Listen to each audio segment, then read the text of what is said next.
En el primer capítulo pues se nos enseñó la vez pasada, hemos estudiado eso y visto un poco por encima todo el libro que está situado en tres partes, ¿verdad? La primera parte, la preparación de Moisés, después la salida de Egipto y después todo este tiempo que pasa en el desierto donde Dios se va a revelar a su pueblo. La historia del Éxodo, como lo repito, es toda una historia extraordinaria que se asemeja mucho a nuestra propia vida, ¿no? El descubrir quién es Dios, convertirse, salir de Egipto, ¿no? Y entrar en el desierto de la vida, que donde Dios se revela a nosotros hasta el día que entraremos en la tierra prometida. Amén. Amén. Vale. Y entonces es la base de esta historia del Éxodo, por eso es un libro sumamente interesante, como todos los libros de la Biblia, pero este tiene su particularidad. Bien, hoy nos vamos al segundo estudio y vamos a pensar un poquito más sobre la vida de Moisés y ante todo cómo Dios se elige a un personaje que se llama Moisés desde su propio nacimiento. Ya tiene aspectos de milagroso, donde Dios va a ¿cómo se dice?, protegerle, ¿verdad? Le pondrá en una situación privilegiado en la corte de Faraón, pero después vemos cómo todo eso, cómo Dios va a llamar a Moisés a su servicio. Y naturalmente esto nos lleva a nuestra situación personal también. Porque está bien que Dios haya hecho eso con Moisés, pero el texto bíblico nos orienta siempre sobre nosotros después. Cuando tú lees la Biblia, puedes leer una historia, puedes leer algo, pero siempre tiene un mensaje para uno mismo, ¿verdad? Y en el caso que veremos hoy, podremos preguntarnos sobre la voluntad de Dios, cómo Dios ha utilizado a Moisés, cómo Dios ha elegido a Moisés. ¿Qué hubiera pasado si Moisés hubiera rechazado la comisión divina, ¿no? Tal como en los tiempos de Moisés, en la actualidad, Dios llama. ¿Estáis de acuerdo con esto? Dios sigue llamando, utiliza a los hombres y mujeres para llevar a cabo su voluntad. Y a lo mejor tú eres un pequeño eslabón en un proyecto de Dios, pero si falta este eslabón, ¿qué pasará entonces, no? Así que todos tenemos importancia en el reino de Dios, obviamente, por eso Dios nos ha llamado. Y Dios nos coloca donde podemos ser útiles en su programa. Si no cumplimos con nuestra tarea, el programa divino podrá seguir adelante porque Dios es más, ¿cómo se dice?, más poderoso y no se querrá mermar por nosotros mismos, pero somos nosotros que perdemos el tren, ¿no? Como dice el otro, somos nosotros que vamos a perder la ocasión de servir a Dios y de tener una vida llena, porque el servicio a Dios es lo que más satisface o más sentido da a la vida. Porque ustedes, cuando el hombre quiere vivir su vida para sí mismo, llega siempre a un vacío interior. Por más extraordinario que pueda lograr tener su vida, hay algo de vacío que está en el interior. Mientras cuando un hombre sirve a Dios, y por más insignificante aparentemente que haga de su vida, pero una vida de servicio a Dios, porque sabe que está haciendo lo que Dios quiere que haga, tendrá una vida llena, completa. ¿Okay? Piénsalo bien porque es muy importante para cada uno de nosotros. Si no cumplimos con nuestra tarea, el programa divino podrá seguir adelante, pero perderemos la bendición de participar en él. Así que el estudio de la vida de Moisés podemos compararla a la lucha que sostuvo en cuanto a la voluntad de Dios para su vida, con su propia experiencia y con la nuestra, obviamente. Dios quiere que cumplamos algo y nosotros siempre estamos en una especie de oposición, ¿no? Y nos oponemos, ¿no? Muchas veces a lo que Dios quiere porque tenemos miedo, porque sentimos que no estamos a la altura, o por miles de razones que veremos cómo ocurrió con Moisés. ¿Habéis leído entonces por lo menos los capítulos que era reservado para hoy, ¿no? Del 2 al 7:7. Regular. O sea, tú lees regular. Eso es difícil. O lo lees o no lo lees. Me acabó el internet, no podía terminar mi cuenta. ¿Ah? Les digo que es muy importante que leas esto porque si no perdemos nuestro tiempo, ¿verdad? En los primeros pasajes que encontramos en el capítulo 2 hasta el capítulo 4, versículo 31, tenemos estos dos partes que podemos ver. Primero, el nacimiento y preservación de Moisés. ¿Cómo nació Moisés? Les recuerdo la situación, ¿recordáis la situación que hemos visto en el capítulo 1? Que el pueblo se multiplica, es esclavizado y empieza una oposición directa de parte de Faraón hacia los israelitas y les quiere aniquilar, les quiere matar, pero se multiplican más porque las comadronas no van a cumplir con el requisito del Faraón y van a permitir que nazca más niños, ¿de acuerdo? Pero entonces llega la situación cada vez un poco más terribles y tenemos justamente esta historia del nacimiento de Moisés y después su decisión de marcharse una vez adulto, ¿no? De marcharse para huir porque él va a matar a un egipcio, ¿no? Entonces vamos a ver esto. Los días en que nació Moisés eran difíciles. El faraón había ordenado matar a todos los hijos varones que nacieran. Es por eso que sus padres intentaron esconderlo. Veremos en el capítulo 2, versículos 1 y 2, cómo tratan de esconderlo. Cuando ya no pudieron ocultarlo más, su madre, en un intento de salvarle la vida, lo va a colocar en una canasta y lo dejó en las aguas del río Nilo. La providencia divina se manifestó en este momento y podemos ver que ya Dios tenía su plan de acción a través de Moisés, la hija del faraón que había descendido a bañarse al río. Espero que habéis leído eso, ¿verdad? ¿Qué pasó? Lo encontró y después Lo adoptó. exactamente, y autorizó a la madre de Moisés a criarlo. Y cuando este fue grande, lo adoptó como su propio hijo. Lo educó conforme a la cultura egipcia. Vemos versículo 3. Todo eso nos es dicho del 3 al 10. Es todo el nacimiento de Moisés que habéis leído y que tenéis que tener claro. Así que Dios va a utilizar la casa del propio faraón para proteger al libertador de su pueblo. Es curioso, pero Dios así hace las cosas a veces, ¿no? Muchos eruditos de la Biblia consideraron que la hija del faraón pudo haber sido Atasú, se llama así, la única hija legítima de un tal Tumses I. Era ella una mujer fuerte que pronto se apoderó del trono. Eso la historia nos lo dice en 1504 a.C. a 1493 a.C. Eso es para situarlo en la historia. Y es una historia auténtica, obviamente, no solamente porque la Biblia lo dice, pero que los textos egipcios también lo cuentan, ¿no? Su odio,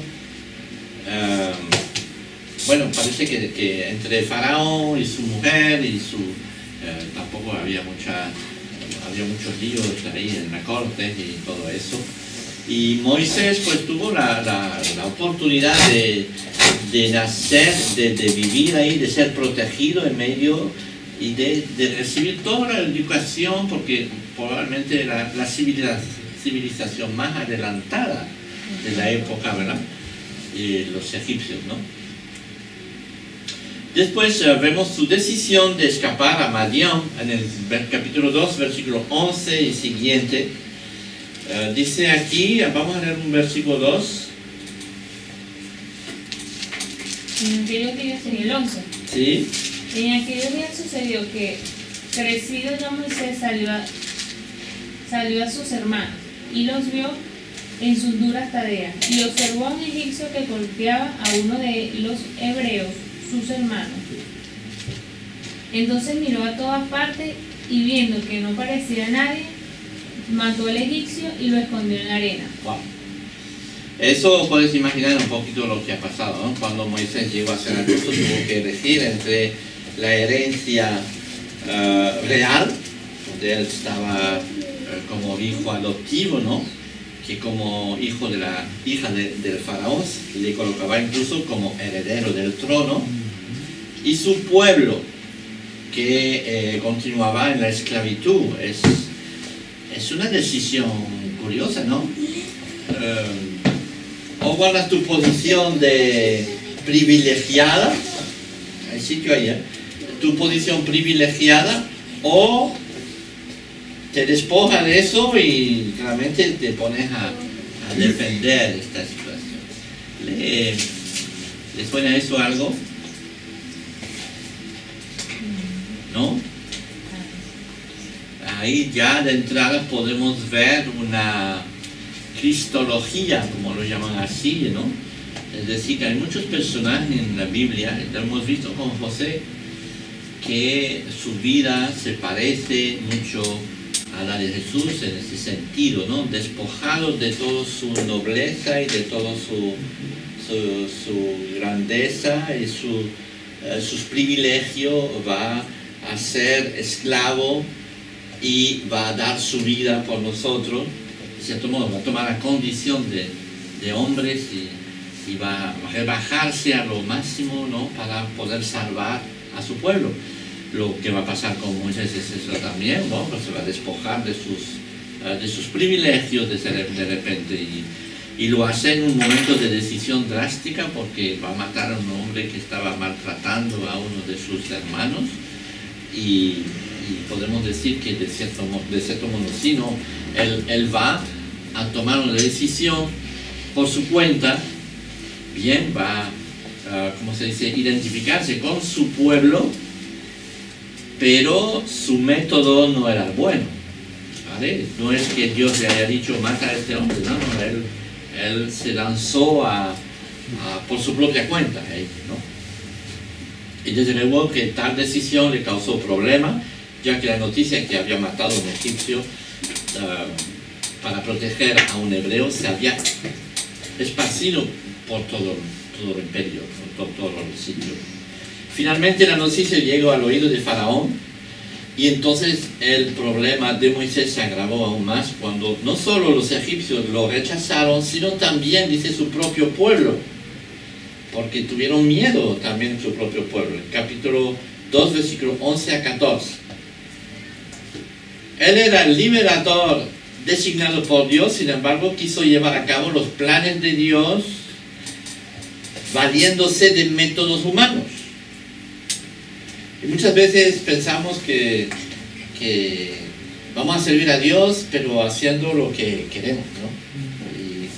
Y eso no funciona tampoco, ¿no? Y Dios tiene todo un plan de preparación para que entendamos eso, ¿no? Muchas veces podemos decir, bueno, nos hemos convertido y estamos llenos de gozo y vamos a servir al Señor, y entonces nos lanzamos con cualquier cosa que nos parece a nosotros a primera vista correcta, cuando justamente son cosas muy humanas y muy personales.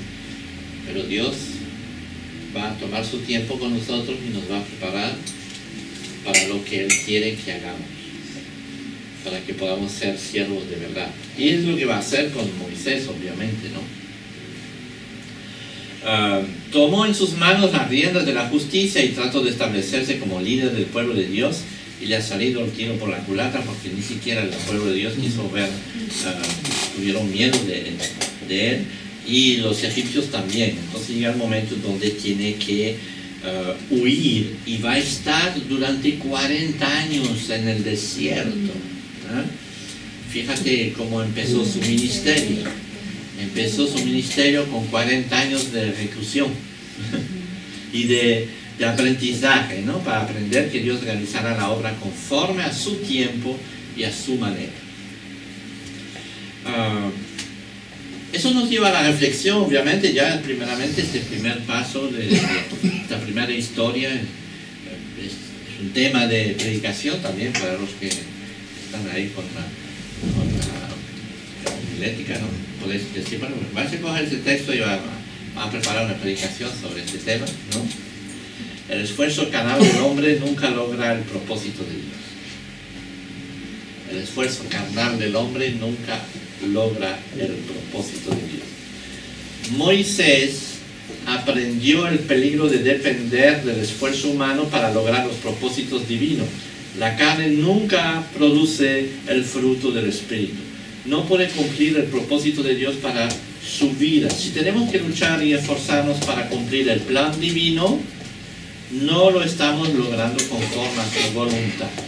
Sin embargo, todos tenemos que aprender de esta lección. Al igual que Moisés, tratamos de valernos de los métodos del hombre natural para lograr el cumplimiento de los planes de Dios. Y sería bueno que pudiéramos nosotros pensar un poco sobre nuestras vidas e identificar nuestra manera natural, carnal, que empleamos para servir a Dios y de comparar los resultados. Y veremos que los resultados no son lo que queremos obtener. Cuando realmente nos ponemos a la escuela y a la escucha de Dios y empezamos a tener este tiempo con Dios para decir, Señor, enséñame realmente qué es lo que tengo que hacer, fórmame, prepárame y dame ánimo para cumplir lo que tú quieres. Entonces la situación cambia y naturalmente otra cosa, es otro cantar, como dice el otro, ¿no? Bien.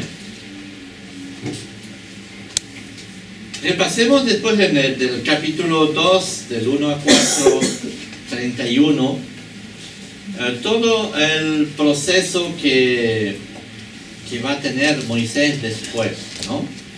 Si leemos el capítulo 3, desde el capítulo 3 entramos entonces en el llamamiento de Moisés. Es un error de poner 2 arriba y poner 3, ¿verdad? Y ya estamos... sí, exacto. Del capítulo 3 al 4:31 vemos que va a tener un encuentro con Dios. Una vez que está en el desierto, sabemos qué va a pasar. Se va a encontrar con su mujer, se va a casar, va a formar una familia y con el tiempo va a trabajar ahí en medio de las ovejas, totalmente recluido, esperando su tiempo, porque no tiene nada que hacer. Otro que formar su propia familia, vivir su propia vida, alejado de los aparentemente alejado de los planes de Dios, ¿de acuerdo? Y esto es una época, un paréntesis que Dios le va ¿cómo se dice?, a formar, porque es como decir, tú querías hacer las cosas por tu cuenta, pues espérate un momento, siéntate aquí, espera, y cuando será el momento, yo vendré y te hablaré, ¿vale? Yo creo que muchas veces en nuestras vidas nos pasa eso, ¿no? Somos muy como si inquietos y queremos hacer muchas cosas cuando Dios sabe mejor lo que necesitamos nosotros, ¿vale? Bueno, vemos su encuentro con Dios del capítulo 3 al 4:17, su regreso a Egipto, 4 del 18 al 28, y su reunión con los ancianos de Israel, cuando va a volver a su tierra, ¿no? Queremos ver esto hoy, por lo menos llegar a este nivel del libro de Éxodo hasta el capítulo 7 después. Repasamos entonces lo que siguió después Moisés. Una vez convencido de su llamamiento, eligió entre Egipto y su pueblo Israel, primer punto. Segundo, actúa precipitadamente y toma el camino incorrecto, matando al Egipto, ¿de acuerdo? Y entonces, la tercera parte, va a huir a Madián, que es un sitio alejado de Egipto, y Dios tuvo que intervenir para arreglar la situación. Y después tiene su encuentro con Dios, que es un momento extraordinario, el capítulo 3, espero que lo habéis leído, ¿no? Y me gustaría que pudiéramos leer un poquito para los que se quedaron atrás. Vamos a leer un par de versículos por lo menos, ¿vale? Entonces, ¿a quién toca? Sigan, por favor. Apacentando Moisés las ovejas de Jetro, Sí. su suegro, sacerdote de Madián, llevó las ovejas a través del desierto y llegó hasta Horeb, monte de Dios. Y se le apareció el ángel de Jehová en una llama de fuego, en medio de una zarza. Y él miró y vio que la zarza ardía en fuego, y la zarza no se consumía. Entonces Moisés dijo: iré yo ahora y veré esta grande visión. ¿Por qué causa la zarza no se quema? No se quema. Viendo Jehová que él iba a ver, lo llamó Dios de en medio de la zarza y dijo: Moisés, Moisés. Y él respondió: heme aquí. ¿Sigue otro? Y dijo: no te acerques, quita tu calzado de tus pies, porque el lugar en que tú estás, tierra santa es. Y dijo: yo soy el Dios de tu padre, Dios de Abraham, Dios de Isaac y Dios de Jacob.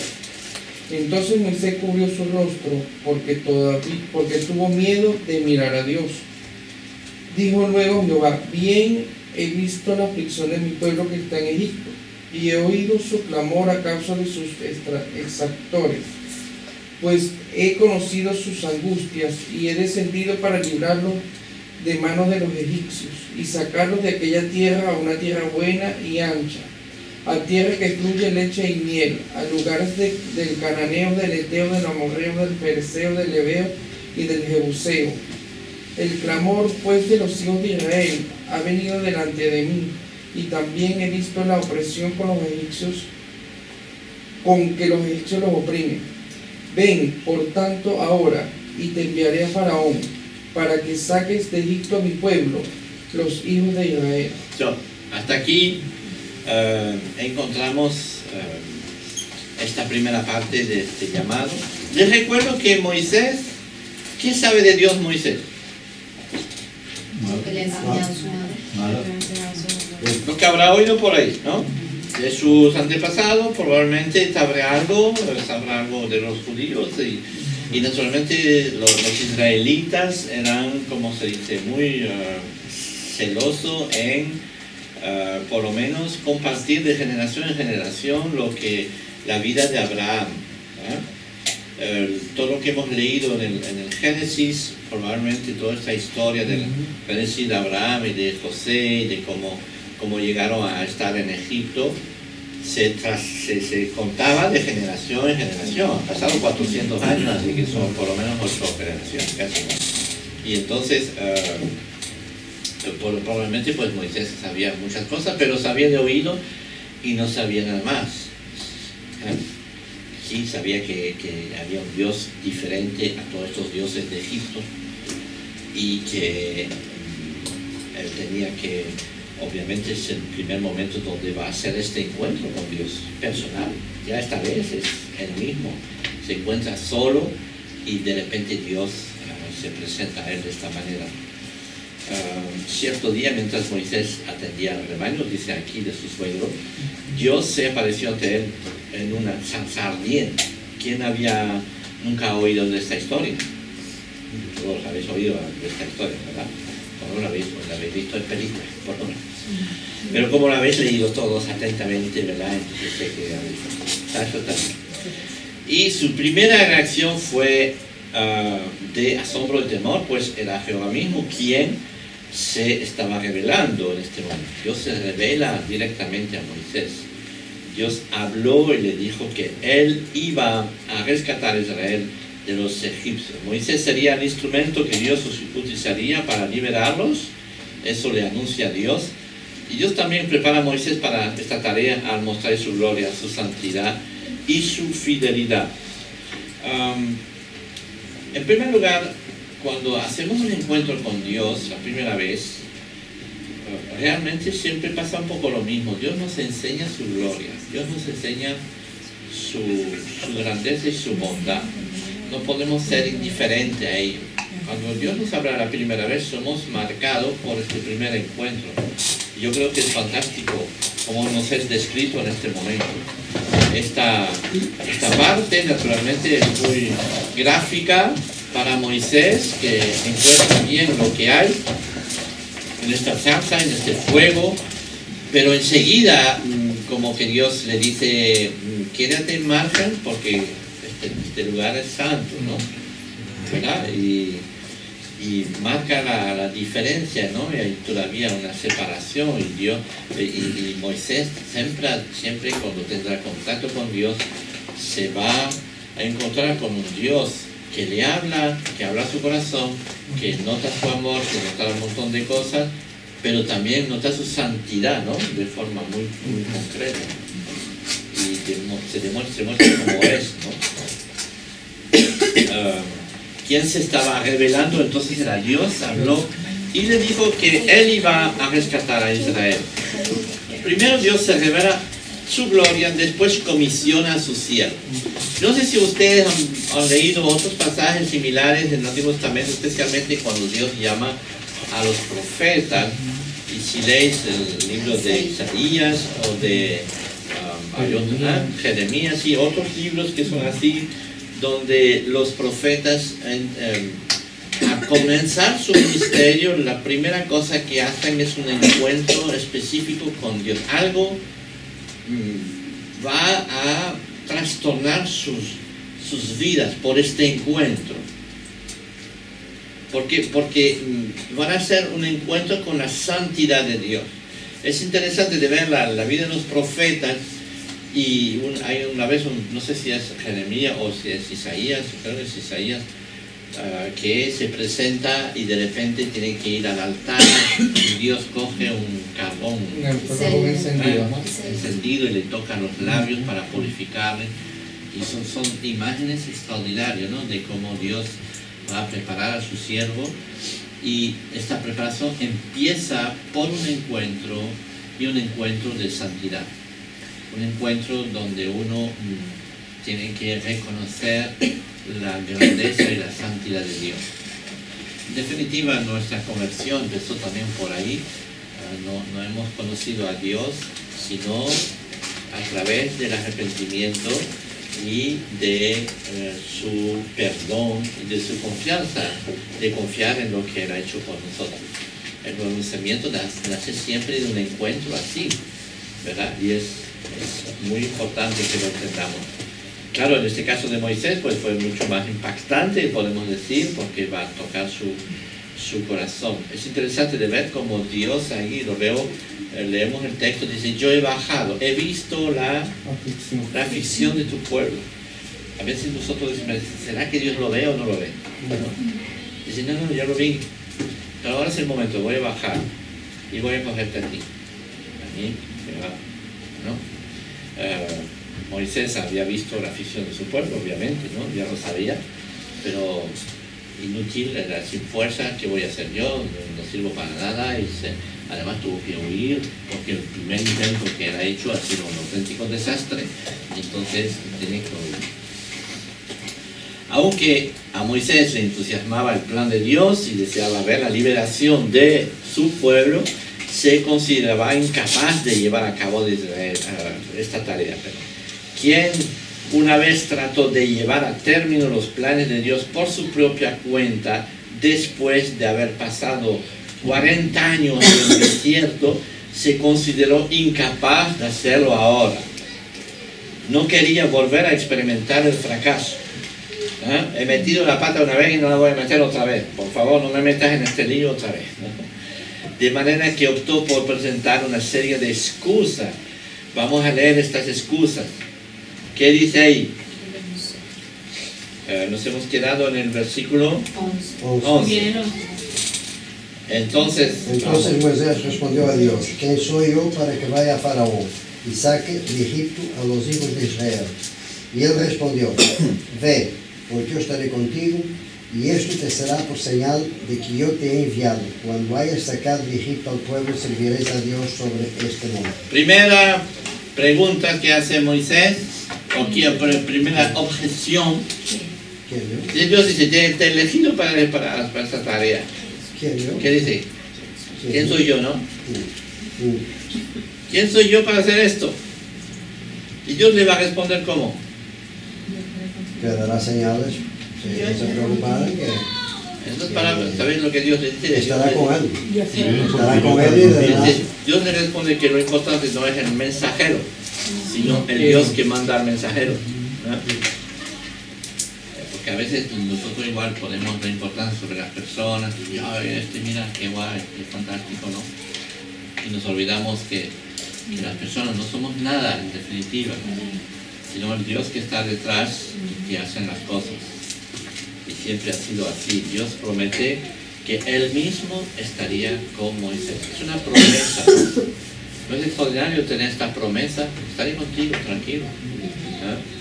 Dios va a prometer que Él mismo estaría con él. Fue esta promesa lo que le dio seguridad para poder realizar la tarea. Se puede ver entonces que el éxito en el ministerio no depende tanto de nuestras habilidades, sino de la presencia y habilidad de Dios, que Dios promete proporcionar a sus siervos. Moisés, preocupado todavía por el llamado, le pregunta a Dios cuál es su nombre. Y Dios le va a revelar su nombre. ¿Qué dice ahí? Yo soy el que soy. Sí, eso sí que es un nombre, ¿no? Yo soy el que soy. Eso significa el que existe por sí solo, literalmente, ¿no? Es decir, que existe porque sí existe. No ha sido creado, no ha sido formado, no ha empezado. Es porque es. El que siempre es. Y muchas veces Dios justamente en el Antiguo Testamento especialmente no quiere que se le ponga nombre. No quiere que se le ponga un nombre específico, sino que simplemente se presenta bajo esta manera. El que es, soy el que es. Incluso la palabra que nosotros leemos en la Biblia, que es Jehová, ¿no? Es un montaje para que nosotros podamos, ¿cómo se dice? Pronunciar una especie de jeroglifo, ¿cómo se dice? No, es H-E-V, es una cosa consonante, ¿no? Es un conjunto de consonantes que tiene la palabra de Dios. Dios, en los hebreos la ponen con 4 consonantes, ¿vale? Que es imposible de pronunciar, porque los hebreos no querían pronunciar el nombre de Dios, no se atrevían a pronunciar el nombre de Dios. Esto de los nombres es muy fascinante, porque de verdad toda esta cultura del Antiguo Testamento que tomaba a Dios como una cosa tan santa y tan imposible de acercarse, a no ser que se mataba a 3 o 4 corderos para apaciguar el juicio de Dios sobre nosotros, pero ni siquiera se podía pronunciar su nombre. Entonces en los textos antiguos ahí está este jeroglifo H. En otro momento les enseñaré, que tengo que enseñar cómo es, pero nosotros después los judíos hablaban de Elohim. ¿Ustedes habéis oído esta palabra Elohim? Que significa el Señor, ¿no? Elohim sí se puede pronunciar. Entonces Jehová es J-H-V, y pone a las palabras Elohim dentro las consonantes, ¿no? Consonantes, las vocales, perdón. Las vocales dentro de las palabras y forma Jehová. Jehová, ahora podemos hablar de Jehová, pero es algo que no es bíblico en sí, sino que es para que nosotros podamos pronunciar la palabra, ¿de acuerdo? Simplemente va a volver a este texto, ¿no? Dice, yo soy Jehová, el que existe por sí solo, el que siempre es, este Dios eterno, que existe por sí mismo. Habrían de estar con Moisés y el pueblo de Israel para librarnos de la mano de Faraón. Es este Dios que va a estar al lado de Moisés para eso. Así que para pensar, para nosotros obviamente tenemos que entender que el éxito de un ministerio o el éxito del ministerio de Moisés nunca se debió a su propia capacidad. Nosotros observamos a Moisés, el hombre más grande del Antiguo Testamento, seguramente no. Y realmente nunca fue por su propia capacidad.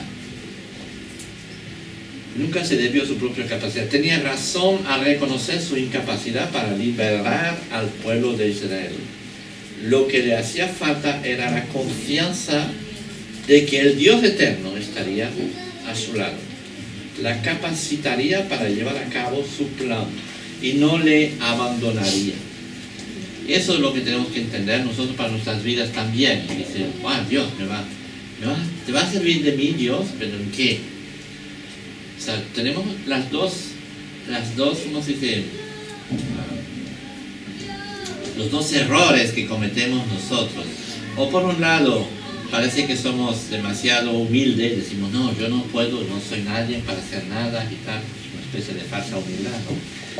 O por el otro lado, nos creemos que sí, que podemos, ¿no? Y entonces nos creemos de lo que no somos, ¿no? Nos ponemos etiquetas de maestro, apóstol y no sé qué, y nos perdemos en el intento, ¿no?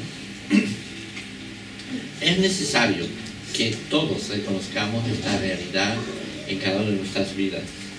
Por nosotros mismos no podemos hacer nada, pero Dios, que nos ha llamado, y si estáis aquí, ustedes aquí, hoy sentados aquí, es por un llamado de Dios, no porque de repente les dio la gana de venir. Es que en el momento dado en vuestras vidas Dios os ha hablado, o Dios os ha tocado vuestras vidas. Entonces eso es muy importante que lo tengan en cuenta. Bueno, pues si Dios me ha llamado, Dios nos llama a todos a su servicio, y nadie es capacitado y capaz de hacer lo que Dios quiere que hagamos. Y sin embargo, nos promete estar a nuestro lado. Y eso es extraordinario, ¿no? Nos promete permanecer con nosotros y nos capacita para vencer. Dios tiene un ministerio para cada uno de nosotros y para cada uno de sus hijos. Y solo espera que confiemos en Él para llevarlo a cabo. ¿A ti qué te ha encomendado Dios? ¿Lo sabes ya? ¿Te sientes incapaz de lograrlo? En tal caso, ¿qué debes hacer? Pues Moisés empezó a argumentar una segunda excusa que vemos más, leyendo un poco más ahí. ¿Qué dice ahí? ¿Dónde se hemos quedado? Sí, en el capítulo, versículo 15 dice, ¿verdad?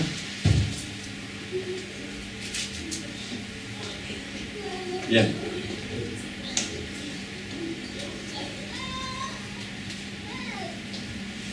Ahí Dios le da toda la enseñanza, ¿verdad? Dice el versículo 19, mas yo sé que el rey de Egipto no os dejará ir sino por mano fuerte, pero yo extenderé mi mano y heriré a Egipto con todas mis maravillas que haré en él, y entonces os dejará ir. O sea, Dios le explica todo el plan, ¿no? Lo vemos todo al final del capítulo 3, le explica todo lo que va a hacer. Es una promesa absolutamente extraordinaria, ¿no? Pero el capítulo 4 empieza con otra queja, ¿no? ¿Qué dice? Que ellos no se criarán ni oirán ni voz, porque dirán, no te ha parecido Jehová. O sea, hay una desconfianza aquí. Sí, incluso los propios israelitas no van a confiar en lo que dice Moisés, porque van a poner en duda lo que Moisés les va a decir que Dios le ha dicho. ¿No? Es interesante, ¿no? Y Moisés tenía temor a eso. Moisés va a argumentar esto, una segunda excusa, recordar su experiencia previa con Israel en Egipto. Ya estos no me van a escuchar, que estoy yo para presentarme delante de ellos, ¿no?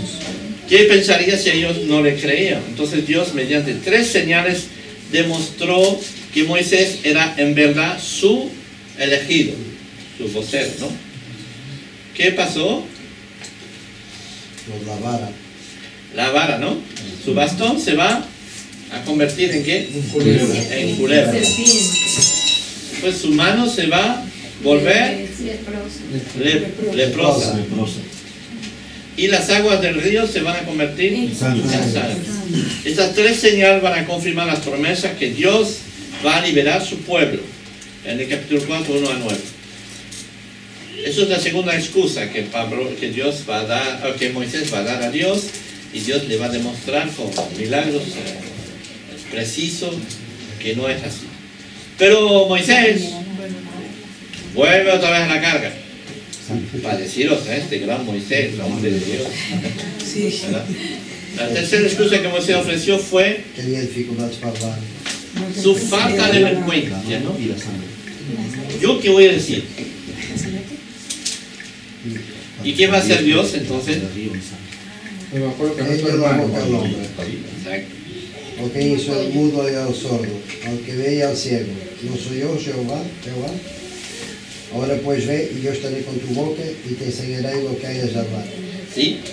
O sea que otra vez le hace una promesa directamente a Moisés, antes de que Moisés propusiera poner a Aarón.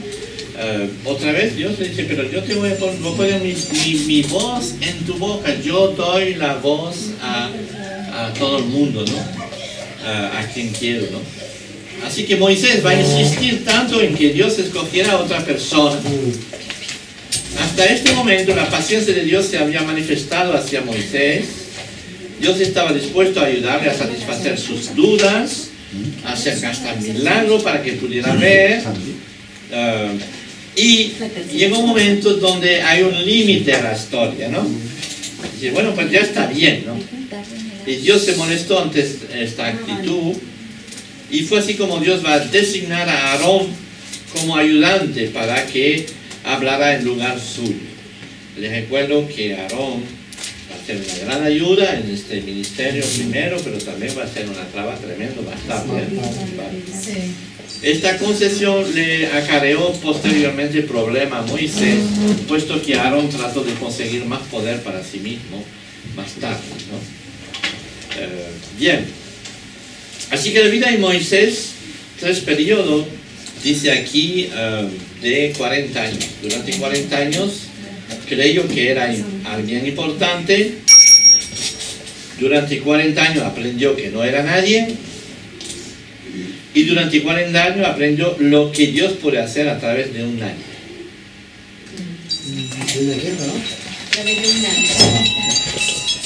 Aprendió después de los 40 años lo que Dios puede hacer a través de un don nadie. Exactamente. Llegamos al capítulo 4, versículos 18 a 28, donde Moisés va a volver a Egipto, en este caso, y después de someterse a la voluntad de Dios, por fin se pone en marcha y va a Egipto y va a solicitar el permiso de su suegro para volver a Egipto. Y en el camino Dios estuvo a punto de quitarle la vida a Moisés por no haber cumplido con circuncidar a su hijo. Su esposa lo hizo y Dios retiró la amenaza. ¿Habéis leído este pasaje? Un poco curioso, ¿verdad? Se observa la importancia de que aún el siervo de Dios obedezca las normas que Él ha establecido para su pueblo. Es importante, los siervos de Dios son los primeros a tener que someterse a las normas de Dios, ¿no? Entonces Dios envió a Aarón para encontrarse con Moisés en el desierto. Y esta vez, en el capítulo versículo 27 a 28, y una vez allá, Moisés le explicó lo que habían de hacer. Y se van a encontrar con los ancianos de Israel, ¿de acuerdo? En el capítulo 4, versículo 29 a 31, donde van a reunirse y donde Moisés va a explicar su plan y lo que Dios va a hacer, o más bien el plan de Dios, porque no es su plan, ¿no? Ya esta vez dice, no, Dios va a hacer esto y vais a ver lo que va a ocurrir, ¿no? Así que ya tiene que convencer a los suyos primero antes de convencer a Pablo, ¿no? Y no es ¿cómo se dice? Tarea fácil de convencer a la iglesia de lo que Dios va a hacer. No es tarea fácil. En este caso los ancianos le van a creer y inmediatamente van a adorar a Dios por su cuidado en favor de ellos. Y llegamos al final del capítulo 4, ¿no? Y habló, versículo 30, que habló Aarón acerca de todas las cosas que Jehová había dicho a Moisés e hizo las señales delante de los ojos del pueblo. Y el pueblo creyó y, oyendo que Jehová había visitado a los hijos de Israel y que había visto su aflicción, se inclinaron y adoraron. Qué momento más lindo, ¿no? Después de este periodo de huida, 40 años, pues ver, de repente ven reaparecer a Moisés en medio de ellos y transformado con una idea totalmente diferente, un hombre que habla de parte de Dios, incluso ni es él que va a hablar, sino es su hermano que le dice lo que va a pasar, y es un momento extraordinario. Y empieza la otra parte, entonces, que empieza a poner en marcha su misión, y vemos la confrontación de Moisés con Faraón. Es todo el capítulo 5 donde va a empezar la pelea propiamente dicha, ¿no? Hay una, ¿cómo se dice? Una confrontación de fuerzas ahí, ¿no? Entre el reino de la luz y el reino de las tinieblas. Y es donde van a ocurrir toda la pelea entre Moisés y Faraón, o Moisés, Aarón y Faraón, ¿no? ¿Sí? Pero, ¿cuál es la explicación de por qué Dios endurecía el corazón de Faraón? Sí, esa es la gran pregunta. La gran pregunta, ¿por qué Dios endureció? Porque por un lado decía que fuera tal, por otro lado... Sí, por varias razones, probablemente, que hablaremos cuando llegamos en este momento, pero probablemente es porque Dios, hay una pelea entre el ¿cómo se dice? Entre el diablo y el Señor continuamente, y cuando uno rechaza obedecer a la primera, se endurece. Dice el texto que Dios endureció a Faraón, pero es una reacción normal de si tú un domingo escuchas la palabra de Dios aquí o en otro lado y dice, bueno, eso no, o Dios te dice, levántate y vete adelante y haz esto, y no lo haces, te endurece. O cada vez que Dios te habla personalmente y desobedeces, te pones más duro, te blindas, y eso es lo terrible, ¿no? Es terrible, y a veces Dios tiene que sacudirte para que tú abras los ojos otra vez. Pero bien, veremos qué pasa con Faraón, ¿no? Vemos en el capítulo 5, vamos a leer los primeros versículos para orientarnos. Entonces, ¿dónde estamos? Nino, 5:1. 5:1. ¿Sí? Después Moisés y Aarón entraron en la presencia de Faraón y le dijeron: Jehová, el Dios de Israel, dice así: deja ir a mi pueblo a celebrar mi fiesta en el desierto. Y Faraón respondió: ¿quién es Jehová para que yo oiga su voz y deje ir a Israel? Yo no conozco a Jehová, ni tampoco dejaré ir a Israel. Y ellos dijeron: el Dios de los hebreos nos ha encontrado. Iremos pues ahora camino de 3 días por el desierto, y ofreceremos sacrificio a Jehová nuestro Dios, para que no venga sobre nosotros con peste o con espada. Entonces el rey de Egipto le dijo: Moisés y Aarón, ¿por qué hacéis cesar al pueblo de su trabajo? Volved a vuestras tareas. Dijo también Faraón: he aquí el pueblo de la tierra es ahora mucho, y vosotros les hacéis cesar de sus tareas.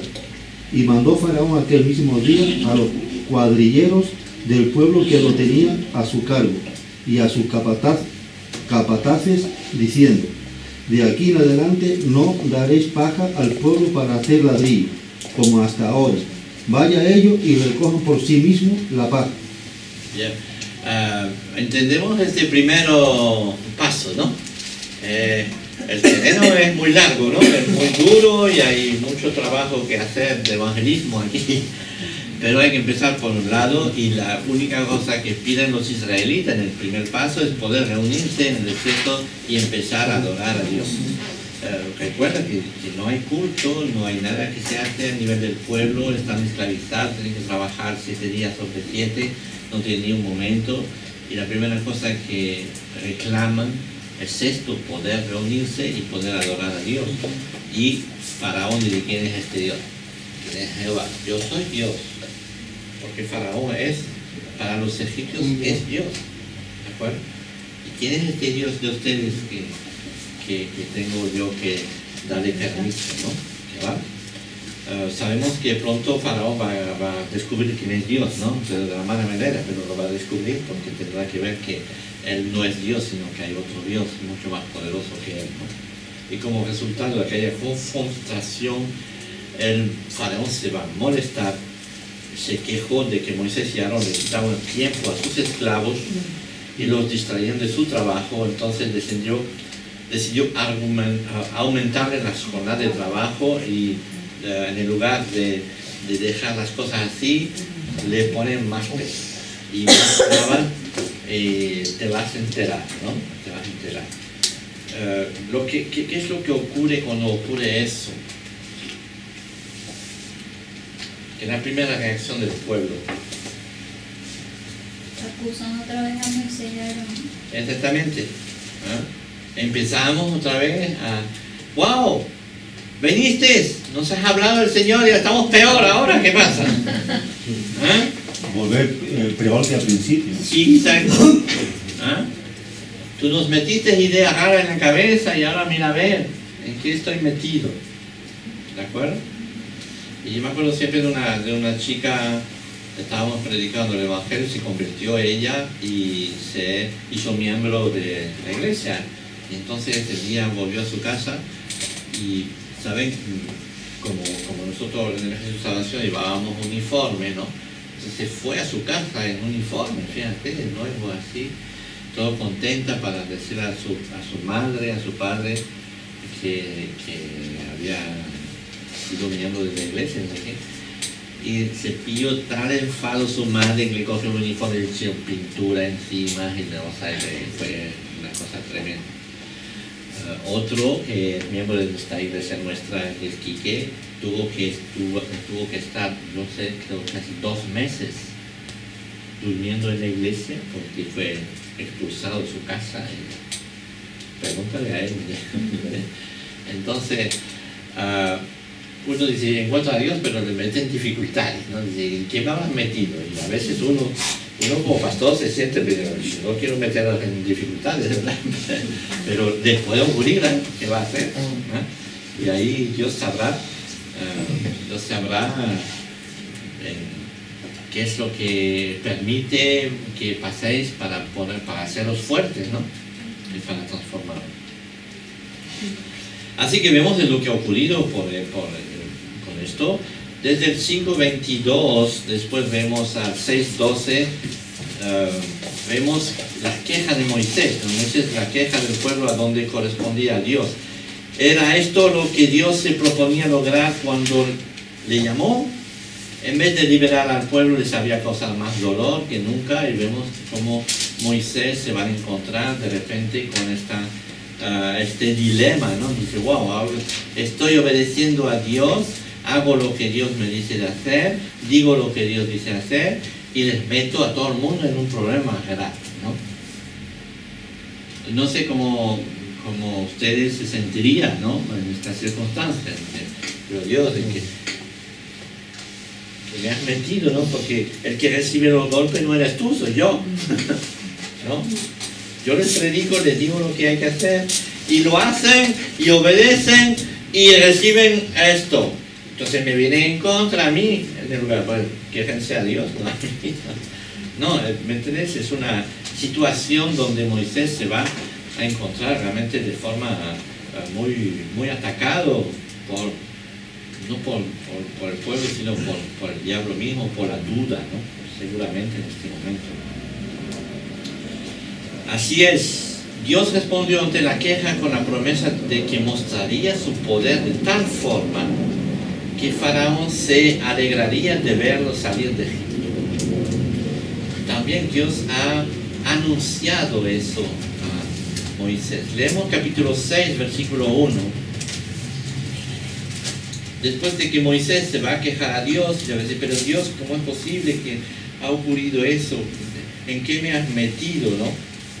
¿En qué lío me has metido? ¿Y qué dice entonces Dios otra vez a Moisés? Jehová respondió a Moisés, ahora verás lo que yo haré a Faraón, porque con mano fuerte los dejará ir y con mano fuerte los echará de su tierra. ¿Sigue? Habló todavía Dios a Moisés y le dijo, yo soy Jehová. El Bien. Jehová, ves que vemos Jehová aquí en la Biblia hebrea, no viene así, viene J-H-V. Y hay otra letra, me parece, una cuarta letra, son 4 letras. Pero nosotros leemos Jehová para que podamos pronunciar esto, ¿va? Y aparecía Abraham, a Isaac, a Jacob como Dios omnipotente, mas en mi nombre, Jehová, no me di a conocer a ellos. También establecí mi pacto con ellos de darle la tierra de Canaán, la tierra en que fueron forasteros y en la cual habitaron. Asimismo, yo he oído el gemido de los hijos de Israel, a quienes hacen servir los egipcios, y me he acordado de mi pacto. Es decir, que Dios le va a reiterar el mismo pacto que había hecho y que hemos estudiado en todo el libro del Génesis, ¿verdad? Esta constancia de Dios sobre Abraham: tú verás que un día multiplicaré tu nación, te haré morar en esta tierra. Y vemos cómo la hace otra vez a Moisés, pero siempre a través de la historia, desde el Génesis hasta Jesús, vemos como hay un crecimiento de revelación de Dios. Cada vez Dios se revela un poquito más de quién es y cómo es. Y en este caso dice: mira, a tu padre Abraham no me revelé de esta manera, pero a ti, mira, a ver lo que te estoy diciendo. Yo estoy contigo, soy Jehová, y ahora va a ser un momento que tú confías en mí, incluso si no ves nada. Entendemos el problema de Moisés en este momento, pero entendemos también el momento también que tiene que poner su confianza total en lo que Dios va a hacer. Moisés llevó la queja del pueblo a donde que correspondía a Dios, ¿verdad? Era esto lo que Dios le proponía lograr cuando le llamó. En vez de liberar al pueblo, les había causado más dolor que nunca. Y Dios responde ante la queja con la promesa que le mostraría su poder de tal forma que Faraón se alegraría de verlo salir de Egipto. Después le recuerda en el versículo 13 y siguiente toda la herencia familiar que está sobre el mismo Moisés, y Dios le va a explicar todo eso y le va a recordar que Dios tiene en su mano a todo el pueblo, a todos los descendientes de Israel. Y en el versículo 28 vemos hasta el 7:7, donde otra vez va a presentarse delante de Faraón. Leemos desde el versículo 28: cuando Jehová habló a Moisés en la tierra de Egipto, entonces Jehová habló a Moisés diciendo: yo soy Jehová. Así que dile a Faraón, rey de Egipto, todas las cosas que yo te he dicho a ti. Y Moisés respondió delante de Jehová: he aquí, yo soy torpe de labios, ¿cómo pues me ha de oír Faraón? Otra vez. Hasta a nosotros nos cae pesado, ¿verdad? Pero bueno. Y Jehová dijo a Moisés: mira, yo te he constituido Dios para Faraón, y tu hermano Aarón será tu profeta. Es un poco una manera de expresar esta visión. Tú dirás todas las cosas que yo te mandé, y Aarón, tu hermano, hablará a Faraón para que deje ir tus tierras a los hijos de Israel. Es interesante, ¿no? Este permiso de Dios de conferir autoridad sobre Moisés como si fuera Dios mismo, y después que Moisés mandara a Aarón como si fuera un profeta, ¿no? Es una imagen de lo que va a ocurrir siempre durante el Antiguo Testamento, donde Dios va a mandar sus profetas para hablar al pueblo, ¿no? Habiendo presentado este registro, se describe nuevamente la comisión de Dios a Moisés y la designación de Aarón para ser el vocero de Moisés. Dios hablaría por medio de Moisés a Aarón. Entonces Aarón proclamaría el mensaje de Moisés que Moisés le revelara. Es una, ¿cómo se dice?, una manera de hacer que Dios sigue utilizando, porque Dios pone un mensaje en la mente, en el corazón de sus predicadores, de sus profetas, y ellos tienen que transmitir este mensaje, porque no pueden cambiar el mensaje sobre la marcha o explicar lo que quieren. Y son portavoz de la palabra de Dios, ¿vale?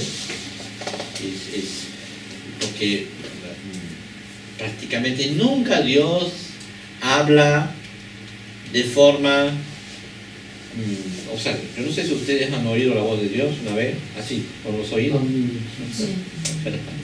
¿no? O sea, de forma directa, así, oí uno, bueno, me estaba paseando por ahí y de repente oí una voz que me decía, ¿no? Siempre pasa por un intermediario, ¿no? Así que, entonces, porque no, a través de un amigo, de un hermano, de un pastor, de otra persona, de repente Dios nos ha hablado, y especialmente a través de la lectura, que en definitiva fue escrito por personas también, ¿no? Así que Dios va a utilizar a Aarón como profeta en todas las circunstancias, ¿no? Es lo que nos revela este pasaje. A pesar de la clara evidencia de que la autoridad de Jehová y de las numerosas señales de advertencia, el faraón no atendió al mensaje de Dios, y tales manifestaciones del poder de Dios llegaron a ser un símbolo perpetuo de la soberanía de Jehová sobre todas las creación y ante todo sobre todas las naciones. Después de recibir la nueva comisión para dirigirse ante el faraón, Moisés y Aarón van a obedecer y simplemente van a empezar a declarar lo que Dios ha dicho a Faraón. No hay más mensaje que lo que Dios ha dicho, y ellos se van a presentar delante de Faraón y van a empezar a declarar. Y llegamos al capítulo 7, versículo 7, donde ellos van a presentarse delante de Faraón y empieza la batalla directa. Para pensar y para terminar este estudio a través de este pasaje, vemos la lucha de un hombre llamado a servir a Dios, su lucha personal, su pelea en contra del mismo Dios, ¿no? Obviamente dice, bueno, yo no conozco a Dios, no sé muy bien lo que quiere hacer, pero vemos que Dios se manifiesta, le enseña, hace milagros, él puede verlos, pero a pesar de eso no está muy convencido, estamos de acuerdo, ¿no? Hasta el último momento, y vemos esta pelea, de esta preparación. Dios va a trabajar con el corazón de Moisés durante 40 años, y especialmente al final, cuando es el momento donde Moisés tiene que tomar una resolución de obedecer, porque en definitiva no tiene otra cosa que hacer, sino obedecer a lo que Dios le dice. Y vemos que las luchas de Moisés son las mismas que nosotros experimentamos en nuestra propia vida continuamente. Tememos ser despreciados, tememos que nos critican, tememos de que se ríen de nosotros, tememos no estar a la altura. ¿Cómo? Que no nos crean. Que no nos crean. Sí, pero vamos, a priori estoy de acuerdo. Dice, tú dices una cosa y no me creen, a mí qué me importa que no me crean, en definitiva. Pero nos ataca el orgullo personal.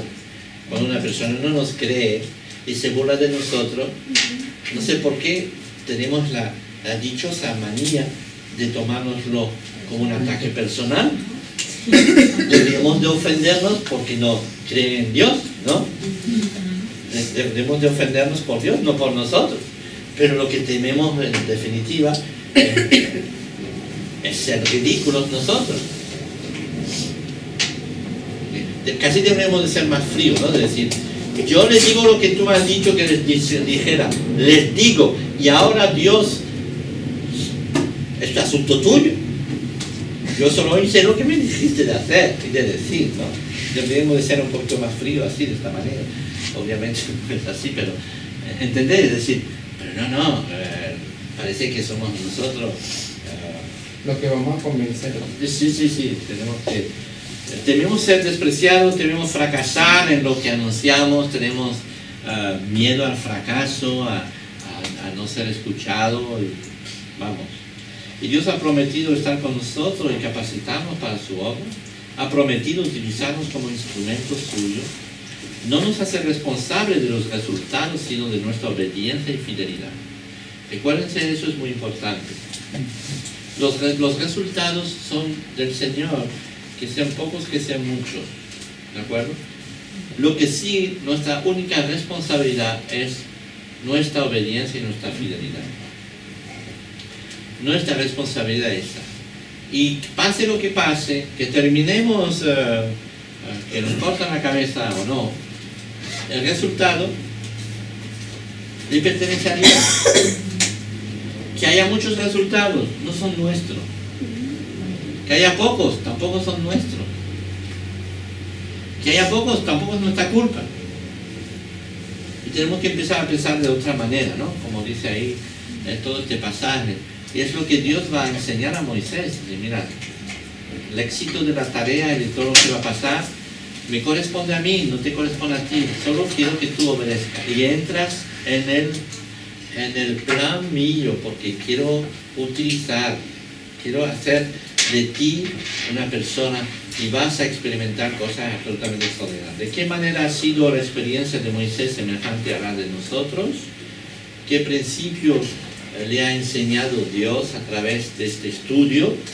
Es lo que tenemos que preguntarnos al final, antes de terminar, ¿no? ¿Y qué paso podemos dar en nuestra propia vida para mostrar nuestra obediencia a Dios en lo que nos pide de hacer? Y nuestra obediencia completa, sabiendo que Dios nos ha prometido estar con nosotros, ¿vale?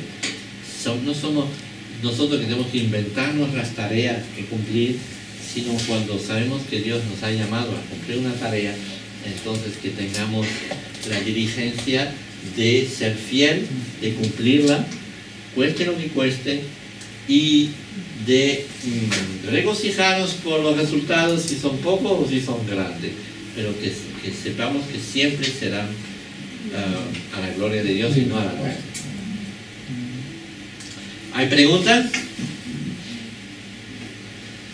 Más asunto, ¿no hay preguntas? ¿O se han dormido todos? ¿O no han entendido nada? Ahora la próxima vez vais a leer, vamos a ver esta pelea entonces que entra en las plagas y todo eso, ¿de acuerdo? Y les voy a pedir que lean el capítulo 7, del 7 al 10, 21, ¿anotan? ¿Vale? Y hablaremos de las tentaciones de hacer concesión. La semana que viene 21. No sé, Sí, creo que sí, ¿verdad? 21. Sí, 2 días antes del 23. ¿Y qué pasa el 23? Entonces, ¿qué pasa?